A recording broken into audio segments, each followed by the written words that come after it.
Hello everyone, welcome to my channel. দেখো আজকের এই ক্লাসে আমরা আরো কিছু গুরুত্বপূর্ণ বাংলা বাক্য খুব সহজভাবে ইংলিশ ট্রান্সলেট করব।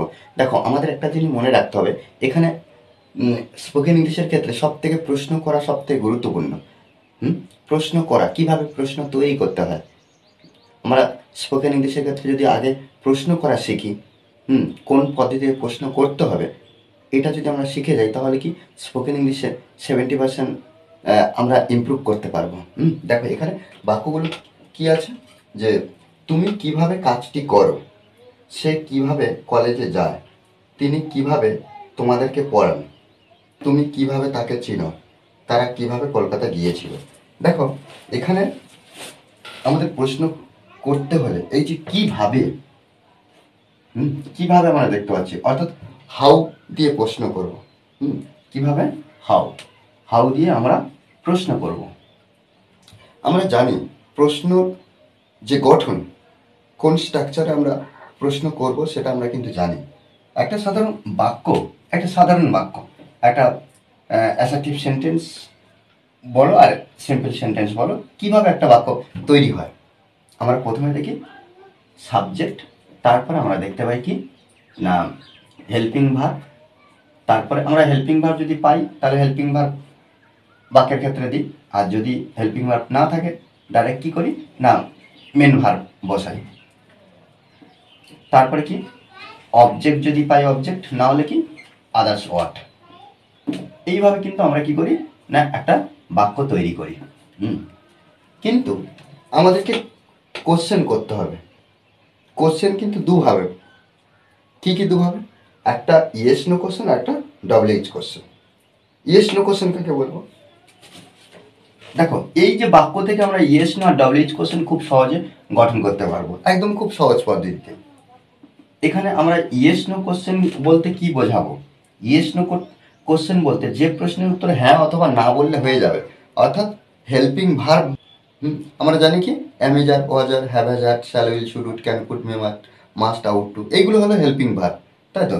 এই যে হেল্পিং ভার্ব দিয়ে শুরু হয়, অর্থাৎ কি এখানে এই যে সাধারণ বাক্য ফুল স্টপ দেওয়া আছে, এটাকে ইয়েস নো কোশ্চেন রূপান্তরিত করতে হলে কি করতে হবে না, ইয়েস নো কোশ্চেন করতে হলে যে প্রথমে কি করতে হবে, হেল্পিং ভার্ব আনতে হবে। এই যে হেল্পিং ভার্ব সাবজেক্টের ঘরে, আবার সাবজেক্ট কি করতে হবে, হেল্পিং ভার্বের ঘরে নিয়ে যেতে হবে। Helping verb plus subject plus MV plus object, তারপরে আদার্স ওয়ার্ড, জিজ্ঞাসা চিহ্ন। কিন্তু আমাদের এখানে আলোচনার বিষয় কি, আমাদের এখানে আলোচনার বিষয় হাউ দিয়ে, অর্থাৎ ডবল-এইচ কোশ্চেন। ডবল-এইচ কোশ্চেন আমরা কি কি জানি? ডবল-এইচ ওয়ার্ড দিয়ে শুরু হলে তাকে ডবল-এইচ কোশ্চেন বলে। ডবল-এইচ ওয়ার্ড বলতে হোয়াই, হোয়াট, হোয়েন। আর এখানে দেখো এটা ইয়েস নো কোশ্চেন হচ্ছে, helping verb subject main verb object others word. ঠিক ডবল-এইচ কোশ্চেন কি হচ্ছে না, ইয়েস নো কোশ্চেনটা যদি আমরা মুছে দিই, এখানে যদি আমরা তুলে দিয়ে, অর্থাৎ কি ডবল-এইচ, এই যে ইয়েস নো কোশ্চেনকে আমরা হেল্পিং ভার্ব, এখানে এই যে হেল্পিং ভার্ব ফার্স্ট শুরু আছে, ঠিক তার আগে আমরা কি করব না ডবল-এইচ ওয়ার্ড যদি বসিয়ে দিই, ডবল-এইচ ওয়ার্ড যদি বসিয়ে দিই তাহলে ডবল-এইচ কোশ্চেন হয়ে যাবে। কিছু নেই এখানে, মেন সাবজেক্ট, এখানে মেন সাবজেক্ট প্রথম দিয়ে শুরু আছে, তাহলে সাধারণ বাক্য সাবজেক্ট দিয়ে শুরু হচ্ছে। এবার যখন হেল্পিং ভার্ব দিয়ে প্রশ্ন করা হচ্ছে তাকে ইয়েস নো কোশ্চেন বলা হচ্ছে, আর যখন ডবল-এইচ কোশ্চেন করতে হবে তখন ডবল-এইচ ওয়ার্ড শুরু হচ্ছে, ব্যাস আর কিছু নেই। তাহলে এখানে তুমি কিভাবে কাজটি করো, তাহলে আমরা কি করব না ডবল-এইচ ওয়ার্ড বসিয়ে দেবো। ডবল-এইচ ওয়ার্ড অর্থাৎ হাউ, হাউ, হাউ। তাহলে এখানে কি আমরা কি করলাম না হাউটা ফার্স্ট টাইম বসিয়ে দিলাম ডবল-এইচ কোশ্চেনের জন্য। এবারে পরে থাকলো কি তুমি কাজটি করো, তুমি কাজটি করো। আমরা এই বাক্যকে যদি একদম সহজে করে দিই কি হবে, তুমি কাজটি করো কি হচ্ছে না ইউ ডু দ্য ওয়ার্ক। এটা কি, এটা একটা সাধারণ বাক্য, কিন্তু প্রশ্ন করতে হবে তুমি কিভাবে হয়ে গেছে, তুমি কাজটি করো, তুমি কাজটি করো। তখন আমাদের কি করতে হবে, এই যে ডবল-এইচ ওয়ার্ড বসছে কিন্তু হেল্পিং ভার্ব বসেনি, আমরা আগের দিন ডু ডাচ দিয়ে প্রশ্ন করা কিভাবে শিখেছি। যখন কোনো হেল্পিং ভার্ব থাকবে না তখন আমরা ডু ডাচ দিয়ে প্রশ্ন করব। এখানে কি কোনো হেল্পিং ভার্ব আছে? নেই। এখানে করা ইংরেজি ডু, তাহলে এটাকে মেন ভার্ব হিসেবে ধরা আছে। ডু এখানে মেন ভার্ব হিসেবে, কিন্তু আমাদের হেল্পিং ভার্ব হিসেবে ডু ভার্ব ব্যবহার করতে হবে। যখন দেখবো এখানে এই যে ভার্বের তিনটে বিষয় থাকবে, ডু, ডাচ আর ডিড, যখন এটাকে বলা হচ্ছে ডু ভার্ব, এই তিনটাকে বলা হচ্ছে ডু ভার্ব। মেন ভার্বের দিকে আমরা লক্ষ্য রাখবো। মেন ভার্ব যদি এর মতন দেখতে হয় তবে আমরা ডু লিখব।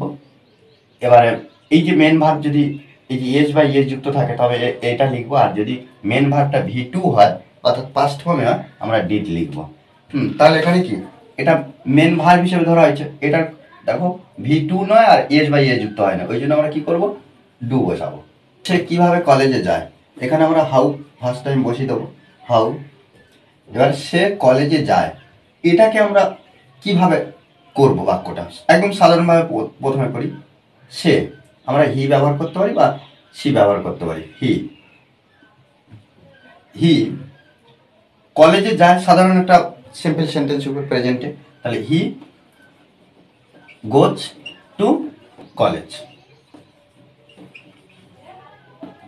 হি গোজ টু কলেজ, ব্যাস। এটা একটা সাধারণ বাক্য উপরে আমরা করেছি। কিন্তু এবারে প্রশ্ন করবে যখন, একটা তো হেল্পিং ভার্ব বসাতে হবে, তাহলে আমরা কি বসাবো? দেখো আমি বলেছি যে এটা কার মতন, এটা মেন ভার্ব, তো এটা কার মতন দেখতে হয়েছে, ডাচ, গোজ। ওকে, তাহলে আমরা কি করব, এখানে এই যে গোজ এর মতন দেখতে, তাই এখানে এই ডাচটা এখানে বসিয়ে দেবো, DOES, ডাচ। এবারে এই যে গোজ ইএস যুক্ত ছিল না, এই যে ইএস, এই ইএস অর্থাৎ কি এই ভার্বের সঙ্গে এস এর সঙ্গে মিল করে আমরা ডাচ এনেছি, এস এর সঙ্গে মিল করে ডাচ আনা হয়ে গেছে, তাহলে এই এসটা আর থাকবে না। অর্থাৎ এখানে কি হচ্ছে, how does he go to college, জিজ্ঞাসা। ওকে, দেখো এইভাবে কিন্তু আমাদেরকে তৈরি করতে হবে। তিনি কিভাবে তোমাদেরকে পড়ান, তিনি কিভাবে তোমাদেরকে পড়ান, তাহলে এখানে আমরা ব্যবহার করব তিনি, হি, তাহলে হি বসানো হয়ে গেল। এবারে কিভাবে এটা বাদ দিলাম, তিনি তোমাদেরকে পড়ান, he teaches,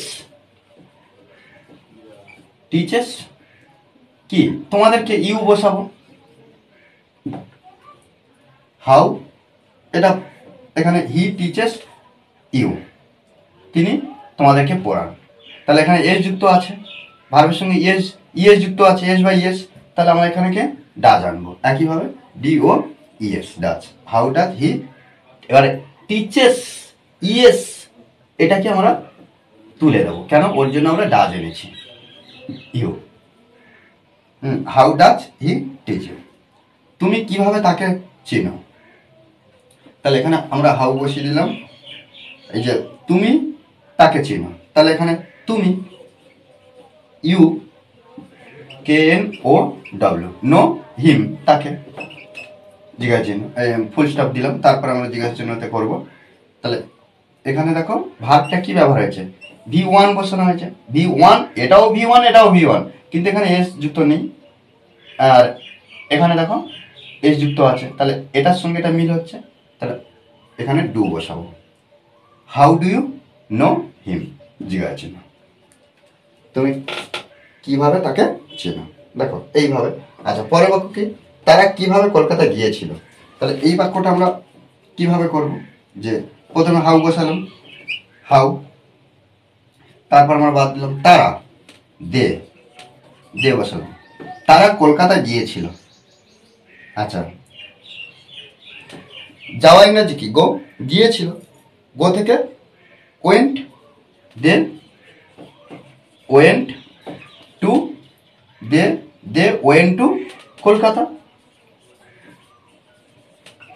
they went to Kolkata, full stop দিলাম। এবার একটা জিনিস, এখানে ভার্বটা গো থেকে ওয়েন্ট হয়েছে, অর্থাৎ এখানে V2 আমরা বসাচ্ছি, এখানে V2 বসাচ্ছি।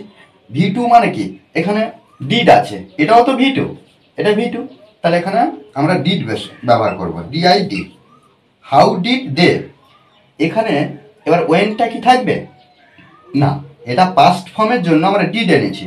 আর তারপরে এখানে যেহেতু এখানে V2 হয়ে গেছে আর এখানেও V2 হবে না, এখানে আবার V1 এ করে দিতে হবে।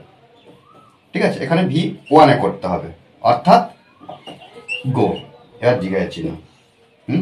তাহলে কি how did they go to Kolkata, তারা কিভাবে কলকাতা গিয়েছিল। দেখো এইভাবে কিন্তু আমরা প্রত্যেকটা সুন্দরভাবে ট্রান্সলেট করব, আমাদেরকে প্রশ্ন এইভাবে করা শিখতে হবে। ওকে, আর এই ক্লাসটি যদি ভালো লাগে অবশ্যই লাইক কমেন্ট শেয়ার, আর যারা এখনো পর্যন্ত এই চ্যানেলটি সাবস্ক্রাইব করেননি তারা অবশ্যই চ্যানেলটি সাবস্ক্রাইব করে পাশে থাকবেন। Okay, thanks for watching this video.